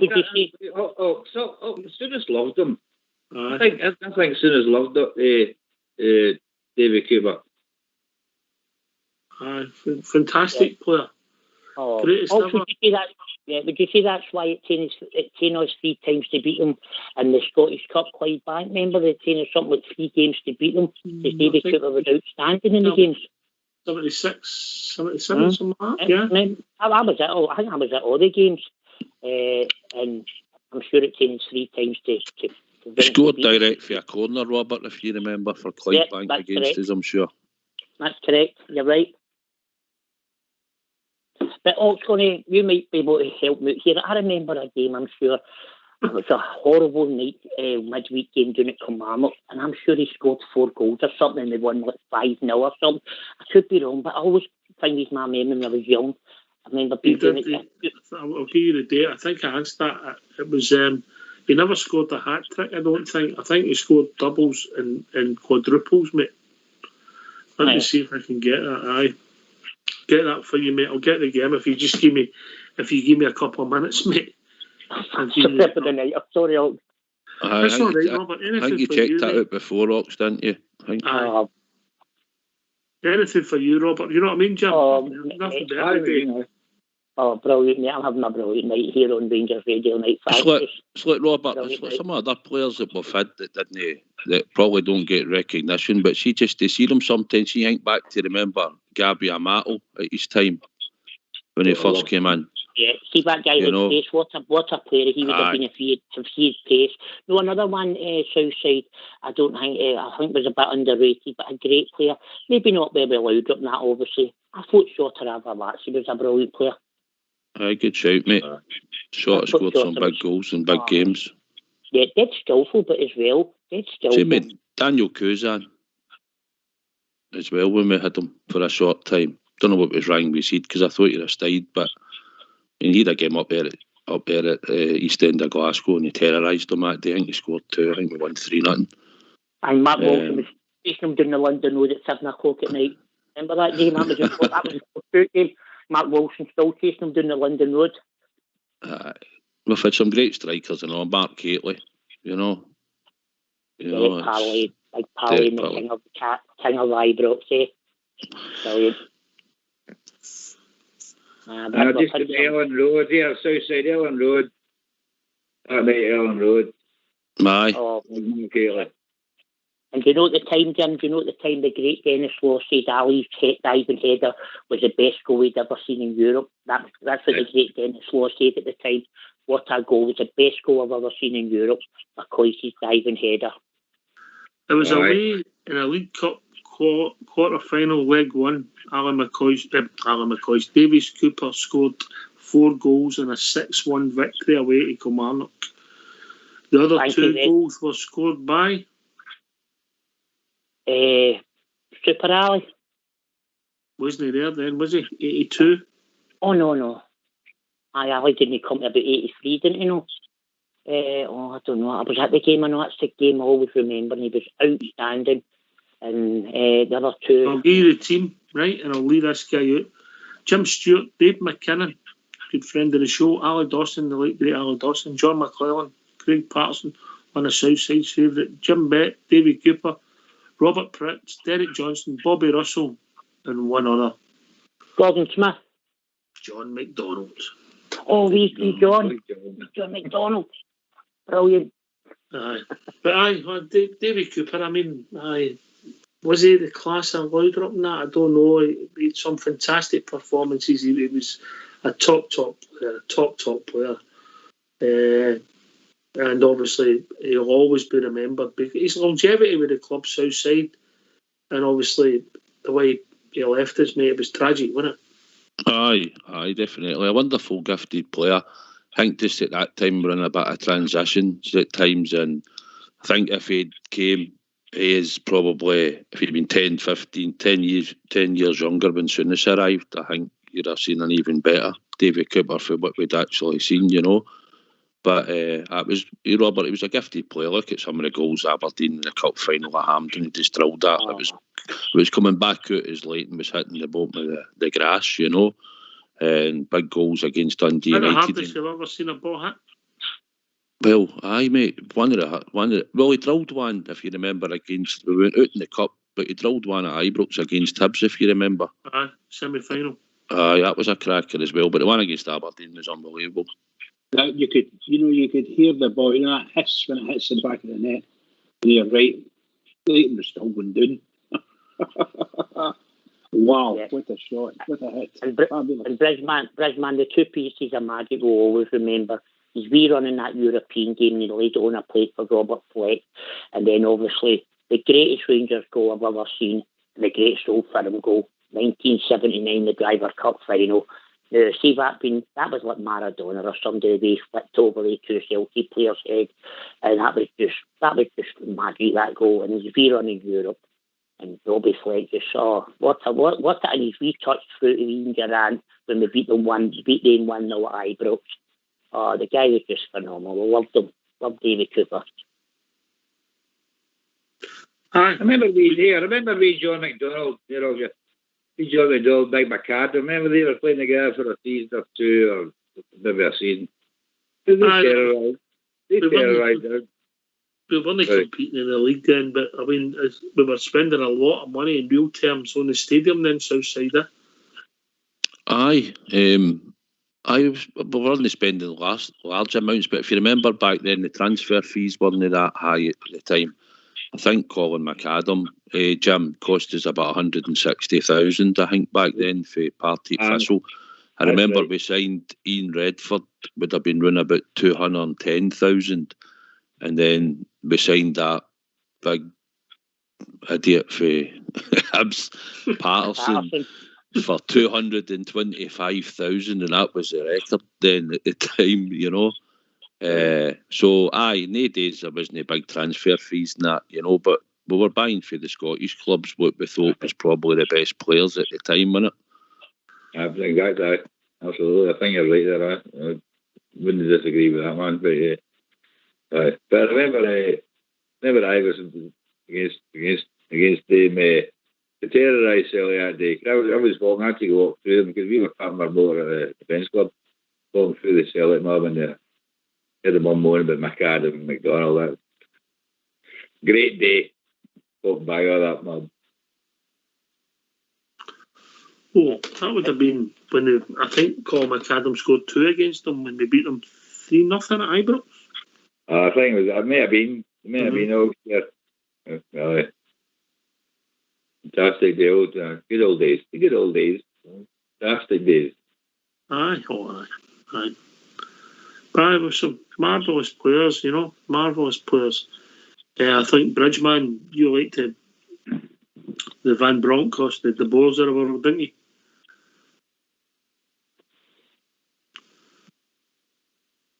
You do mute. Oh, carry on. Going on Southside. Aye, we had some great players with Van Bronckhorst, Moles, Ronald de Boers, Arthur Newmans, you know, and obviously we'll remember Big Bert for his 30-yarder. against them, you know. That's all we remember him for. Did he not miss a penalty against... he missed a penalty away in one of the European games. Was it PSG? PSG, because Ronald missed one in extra time, didn't he? Bert missed one that night. But we remembered for that screamer at Hampden against him anyway, you know. And Southside, would you say, that the Advocates, Rangers, all the players I mentioned, and Arthur Newman and guys like that in that team, would you say that's one of the best Rangers teams you've ever seen? A bit in his own spot here, Robert. I think... What was the 64 team like, Southside? Don't know. I've got a picture of that somewhere in a frame. 64 team was fantastic. Wonderful. Oh, he's back. But Robert, I don't know. I need to think about it, mate. You put me on the spot. It was a great football team to watch. We've done quite well in Europe as well. I think that's where we sort of judges as well at times in Europe. Fantastic results, wasn't it? Yeah, aye. So, but we played some great football, definitely. You know, and like we said, Barry held his own in there. He got in at that time as well. So, many great players and drove us forward. But I don't know, Robert. I need to think about it. One of the two boys on the phone, you've got some noise. We don't know if it's a telling of the show you've got on. We're getting some interference for you. Carry on, Southside. As I was saying, Robert, I don't know. I'd need to think about it, mate, but it's a good question you've just asked. But my pal always asks me, Robert, what was the better team, Advocates team or the 92-93 treble winning team? I'll say, well, I've got to go for the 92-93 treble winning team personally, but Advocates team was maybe a bit more skillful than the 92. But the 92-93 team just didn't know how to lose. Didn't know 10 games a game in Europe, beat Leeds United at home and away. 42 games undefeated, won the treble against Aberdeen at Parkhead. So, to me, in my lifetime, I love the 76 and 78, obviously treble teams as well, but that 92-93 team, they both just didn't know how to lose, guys. What a team, Big Haley, Stuart McCall, Stu Parali, and all that, Davy Robertson, Andy Gore. What a team that was. Watch your space, you never know. Never know. Some of the names you mentioned, somebody might be appearing on the show. Not too distant. Oh, good. That the big announcement? That's the big announcement. No, the announcement's far bigger than that. Bridgeman's going to buy a drink. What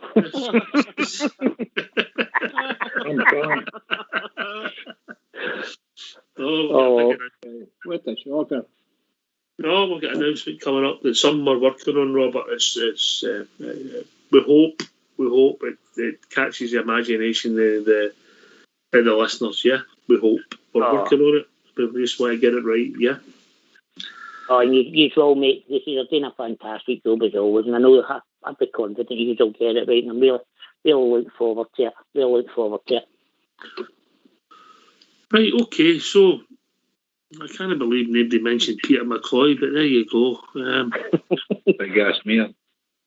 Aye, but some great players, some fabulous memories, and Laudrup, Gaza, they'll be there for a generation, I suppose. But have we got new heroes? If these boys could have a special season this year and what they've done in last year in 55, and if they can drive us on to 56, some of these guys will be thought of fondly. Southside, then Robert, and Jim. Oh, I think they've all put their name into the history books at Rangers for last season. But going forward now, that's done and dusted, and we're looking for him to carry it on. Mate, I mean, Alfie's got to be up there for what he's done for us in European football as well as in the league. But I've always said, I think you more or less get judged on your European form when clubs come looking for you. They'll judge you to a certain extent in your domestic form, but Alfie would be up there for me. Obviously, Stephen Davis and Alan McGregor have already been and done it for us before. But they three, at the moment, I think are the three that would stand out, that would be big players. Obviously, Alfie's new, but they two have got it before. We've been at the club and done it. I think Stephen Davis has got to be there out of the present ones. Stephen Davis and Goldson, Tavernier as well, truth be told. they've been really good. The younger boys like Aribo, they may just keep going and work their way into the hearts of all the Rangers, man. You know, some of these boys are really good players, but they haven't. I would say they've won a league, but they've not had the continuity to win a treble or anything like that yet. You know, so that could come, and then they'll be real heroes. Huh? Yeah, and Bridgman, you know, it actually just hit me the other day. I was watching how the league was won and all the goals and that for last season. And that's when it really hit me, the actual achievement. Because it hadn't really hit me what we'd actually done last year. I mean, you think was it 32 wins and 6 draws and 13 or 14 goals conceded and the amount of goals we scored, 102 points. Well, the Rangers team has done that. And it really hit me last week. And I thought, you know what, Robert, they boys last year, I mean, I gave them criticism during the season because, you know me, I get a bit excited every now and again, but I just thought, that's a great achievement they boys have done. And the only disappointing thing was we threw the 2 cup games away. That's dull night. That's Bridgman. That's dull night. How we threw the 2 cup games away. We did actually throw them away. You're right, mate. I mean, the best goals we lost in the last minute, you know. Oh, absolutely shocking. That's what it was. There's a reason I'm going to bring you back. I mean, there's a guy who only played for us a short space of time, Ray Wilkins, who played with some fantastic teams and some fantastic players. Razor would have been 65 today, and he always spoke fondly of our club for the day he left it. Oh, what a man. Do you hear that interview done by Jim White? I think it was just months before he passed away, and he spoke about the and he always stuck up for the Rangers, didn't he? This is ridiculous what's happened to the Glasgow Rangers, and my one big regret is I wish I'd signed for him years before I did, and he played for some fantastic clubs, Man United, Chelsea, AC Milan. What a wonderful 18 months that guy gave us. 18 months, what a wonderful player, and we'll never forget that goal in the 5-1 game. Yes, rest in peace, Ray Wilkins. Gone but never forgotten. Loved him. Yeah. Southside. Aye. Wonderful, gifted player, mate. Played for big clubs at the highest level. Was he a better player than you thought he was? Aye, mate. Obviously, I'd watched him. You'd seen him on the telly and stuff, playing at Manchester United and bits at AC Milan and that. But you don't really probably appreciate it until you actually come and you see them in the flesh playing week in, week out. The thing about Ray Wilkins is he always made space on the park. He was always available to receive the ball. And that's what great players do. They know how to get into that space, you know. And in Scottish football, as we've talked about before, we've said that they just come in, they kick you all over the place, which normally does happen. It even happened back in his time when he played for us. But he always found space, mate, in the midfield. And that was the difference. There was the second Aberdeen Cup final, I think we won 3-2, yeah. And I think it was that one, and I might be wrong. And there's a scene, I think he's telling the whole team to slow down. You can see he was a leader on the park as well. And I thought when they turned up at us, he was a better player than I think we all recognised at the time. Bridgman.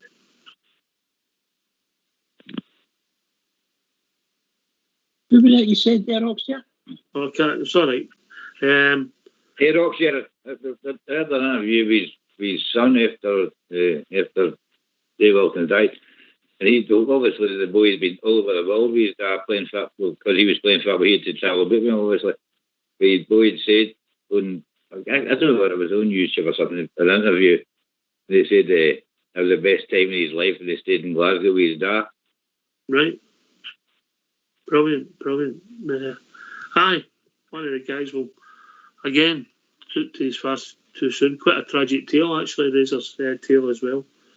Aye, good player for us. Always spoke fondly of the club, and once again, RIP, along with David Cooper, you know, took his far too early, you know. Yeah.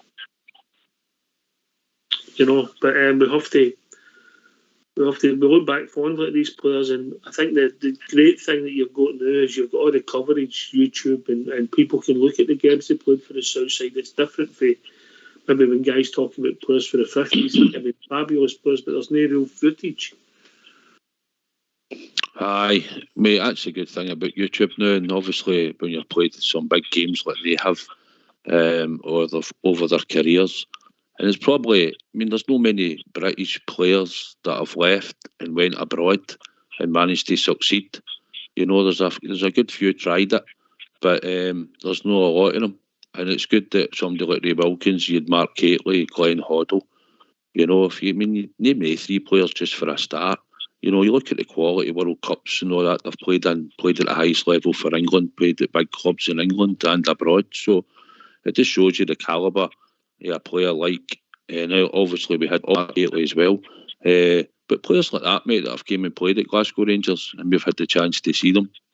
It's just phenomenal, you know. Aye. And even if you take back, I mean, we've seen some fabulous players over the years, you know, fabulous as we talked about earlier, Robert. You know, and it's very difficult if you're ever asked to put on the spot and pick your Rangers 11. It becomes very difficult. Oh, definitely. I mean, I think you spoke about me earlier on. I mean, and I wish we'd gone 2 or 3 years earlier. De Boer was just a fantastic player. Ronald De Boer. See why that guy could twist and turn. But again, I think when we got made in the end, we problems. But he was a fabulous player. But I'd say I'd love to be old enough to see guys like Miller and Brand and Eric Calder. I'd love to have seen Eric Calder because I heard he was a phenomenal football player. But we have all the years. We can't complain, can we, guys? And what I love as well, we were saying there, Ray Wilkins, etc. See all these players, these English guys and the foreign guys. That's all they seem to do is bum the Rangers up when they leave. You always hear them saying and praising the Rangers. It was the best time of their lives and all that. And that's just fantastic for our clubs, the way these guys talk about it. They're just like us. They come to Rangers and fall in love. Before we turn our focus back to Thursday night, I've got a wee quick one for you. Somebody's mentioned Dado Purcell. So who was a better player, Dado or Jelavic? There you go. There's a poser for you. Dado or Jelavic? I'm a Dado. Right. I'm a Jelavic.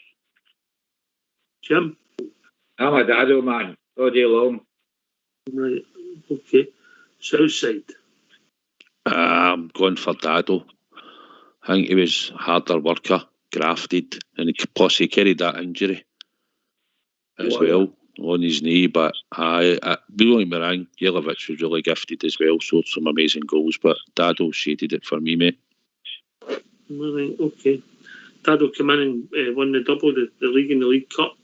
Jelavic came in and obviously won the League Cup when he got the goal, and obviously we won the league. Did we win the league that year? Jelavic? Oh, Kilmarnock won it. Kilmarnock. Yeah. He scored that free kick, sure, that would have been laughing to get the hat trick. I mean, I love the two of them, but I thought Dado was merely a warrior type, run through a brick wall for you. But I thought Jelavic maybe just up Jelavic, I thought was merely. He was a big swashbuckler in centre forward, wasn't he, big Dado? Oh, brilliant! You can't take it away from. And there's another one. You remember the interview up the tunnel, and he could hardly speak. He was choked up. He was so fond of the Rangers, loved it. Oh, big worry. He'd be one of the first guys you'd take into the trenches with you. There's no doubt about it. If you're talking that way, you pick Dado or Jelavic all day. If you're talking in that kind of a way, what a player! But the two of them are great. I think the Jelavic was very exciting. That goal he scored at Hampden and it bounced off one post and came out about a foot out for the line and then bent back in again and bounced in at the side post. It seemed to take forever, but what a fabulous goal. Was it Weiss?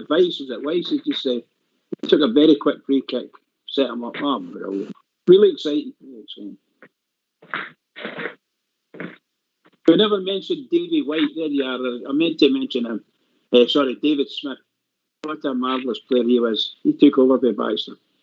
Great left foot. I think that's Foxy, one of Foxy's favourites. Did he come to Aberdeen? Did he come to Aberdeen? My father always spoke to him. I remember him now. I think I asked you before on the show, Bridge, about him. And that's, you're right. My father used to say that. Slightly different for you, Robert. It was my grandfather that told me about him. But anyway.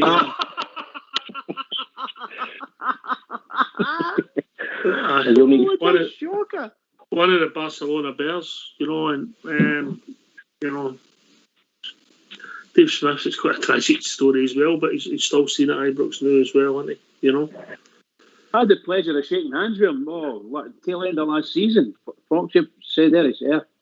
And I didn't recognise him, to be honest, until I'm close up, So I went up and said hello and shook his hand. Thanked him for everything he's done for the Rangers.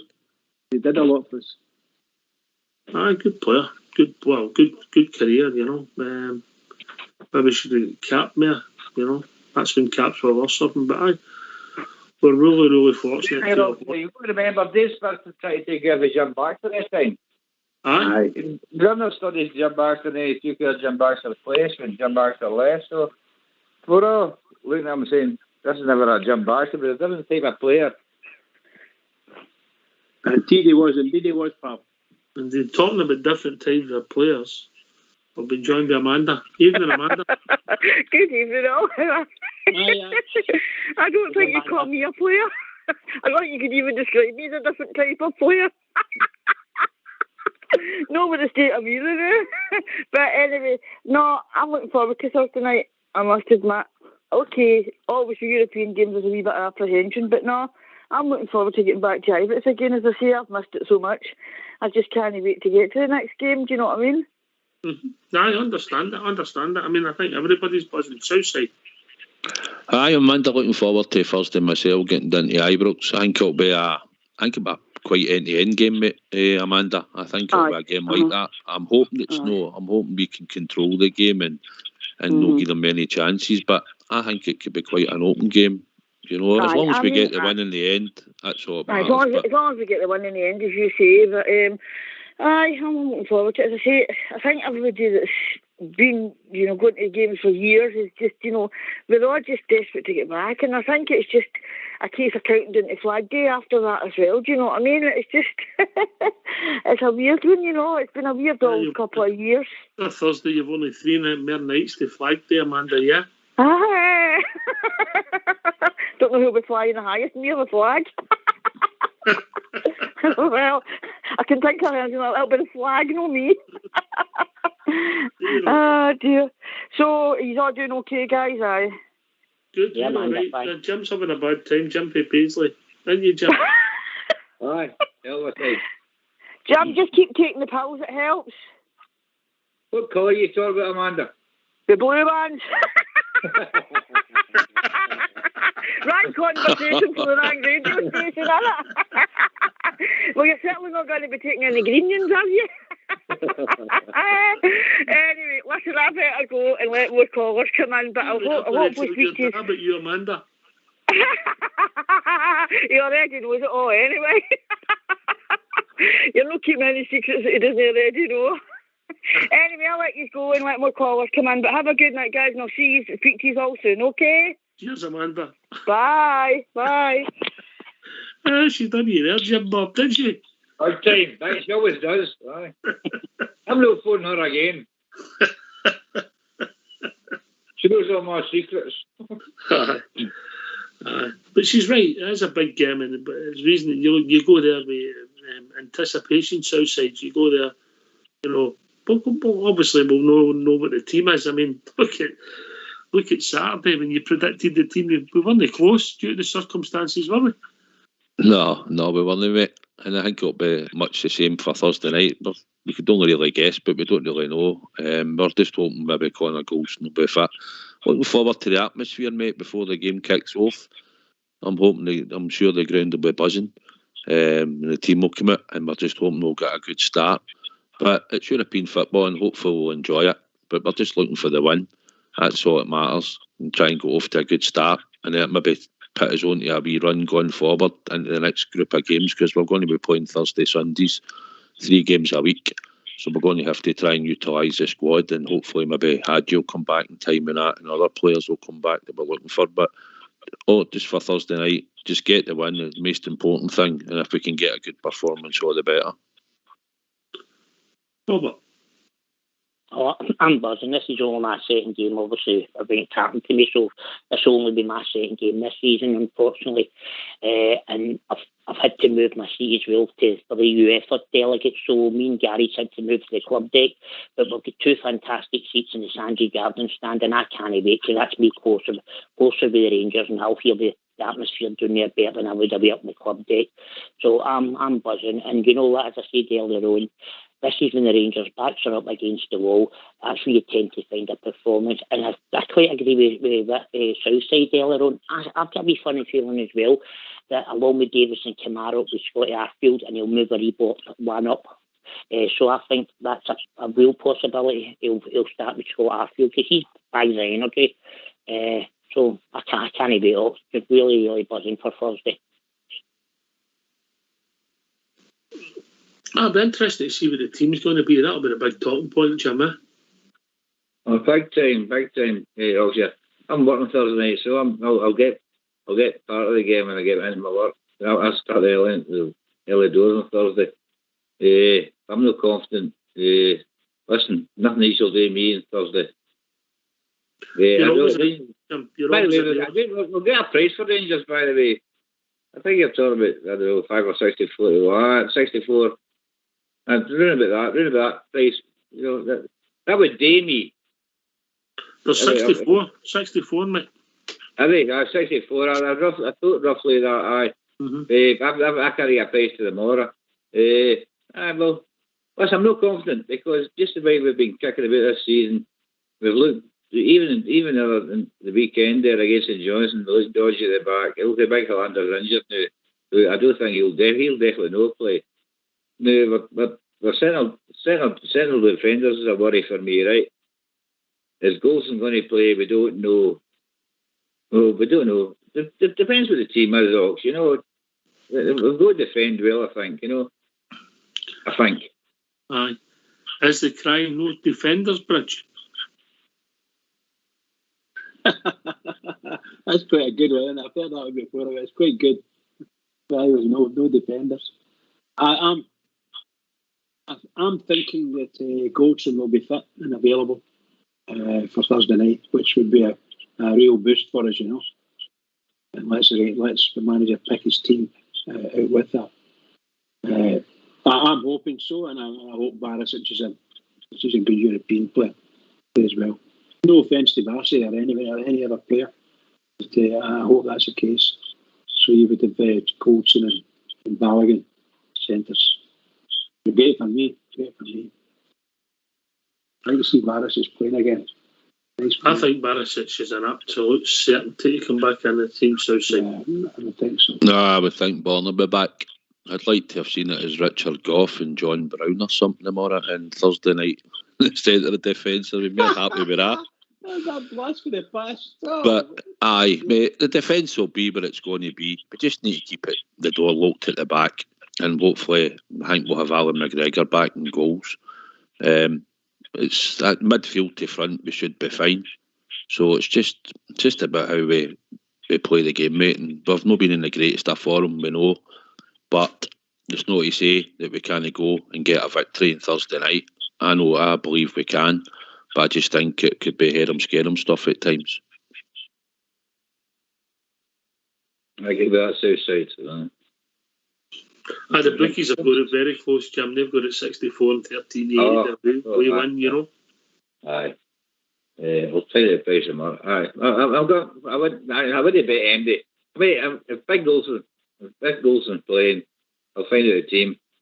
Well, I've been back in the season to score a goal. I've got him last so far out 61. So if he's playing, I'll back him to score for a corner or something. We're good at our corners and we're free kicks outside the box now. If we can get a ball across by that first defender, which doesn't happen too often this season. We've been some of the crosses have been pretty poor this season. As an aspect of our game, it hasn't been right. You're spot on there, mate. Really spot on. Yeah. But we move on. That's behind us now, Robert Weatherall. It doesn't matter what's gone. Top of the league, 4 out of 5. Into Europa League group stages, still in the cup.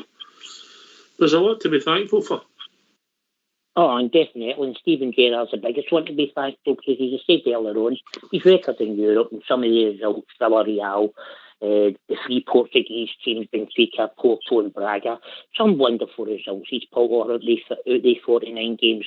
But you know what? See, Thursday night, it could be It could work to our advantage. Now, Big Golson's out, it's a massive blow, right? But where it could work to our advantage is they'll need to move Big Shirley in alongside Big Balogun, and that gets Bomber back in the team. And I'm like Bridgeman, I'm hunting Bomber back in the team, because they're the type of games I think he'll step up and get some great deliveries in. So it could work to our advantage, and I'm quietly confident. I would settle for a draw, because I know they're a good team, a scoring draw, but hopefully Rangers will sneak it 2-1. That's my prediction. I'm going to say the Rangers. Snap your hand off for that. But definitely. I'm just hoping, I don't know why, Southside, I'm just hoping this is a springboard for us to kick on. Well, that's what we're looking for, isn't it?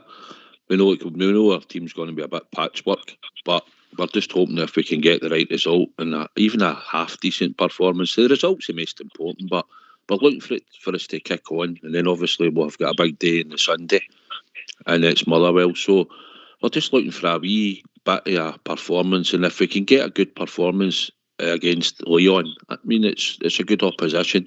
It's going to be a hard game, so that's what we're looking for. It'll springboard us on to a wee run of games where we can just start to see a big improvement in the performance, because it has been stop and go. But like you say, we're top of the league, and we're just looking for this game just to get the 3 points and move on. This is our biggest This is our biggest game this season, isn't it? Really, the best team we've played. It's the best team we're playing, Jim.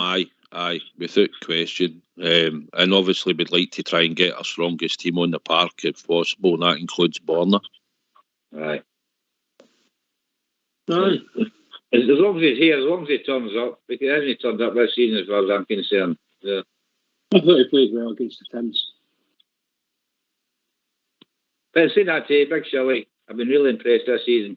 He's come on leaps and bounds since he turned up in the team. This season, I think he's been fantastic. He's turned out to a player. He's turned into a player. That's what I'm going to say. Well, gentlemen, you'll not believe that. We've reached that time of the evening. Southside. Well, mate, it was a quick 2 hours, pal. Aye, it's been great. On Amanda, you don't get a word in.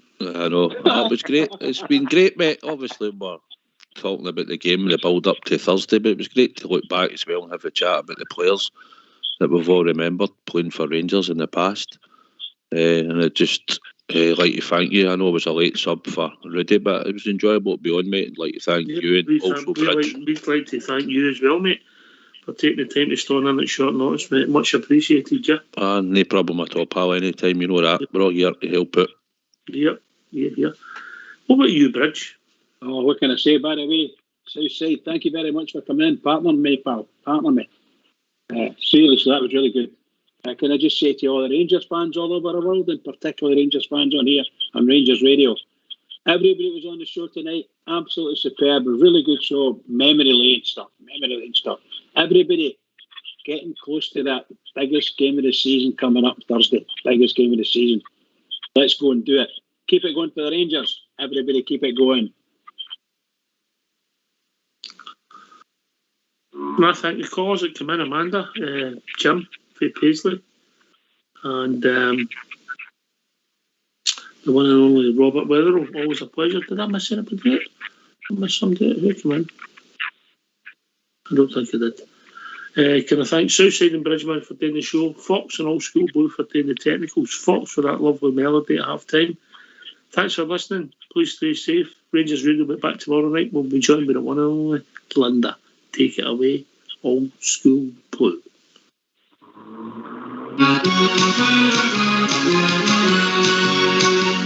How many years ago, my boys, I left the Glasgow town. I followed the pull of the Yankee land and here I've settled down. Although I meant the Bridgeton Cross and my friends so near and dear, but I would give if I could have the Rangers over here. Singing Taco, California, where the sun shines all the year. Singing Bama about your Broadway light so clear.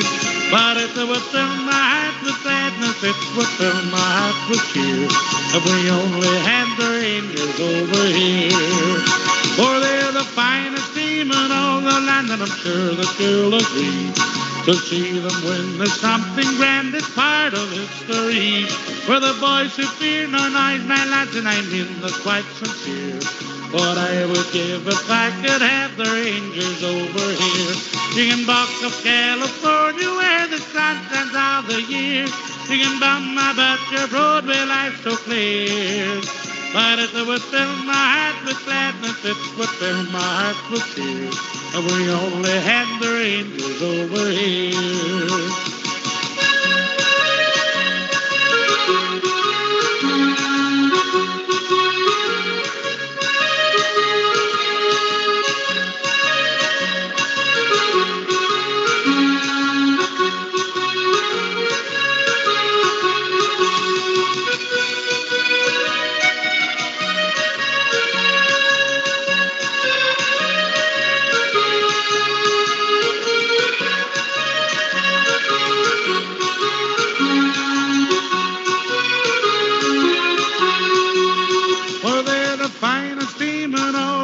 And I'm sure that you'll agree. To see them win is something grand, it's part of history. For the boys who fear no noise, my lads, and I mean that's quite sincere. What I would give if I could have the Rangers over here. Singing Talk of California, where the sun shines all the year.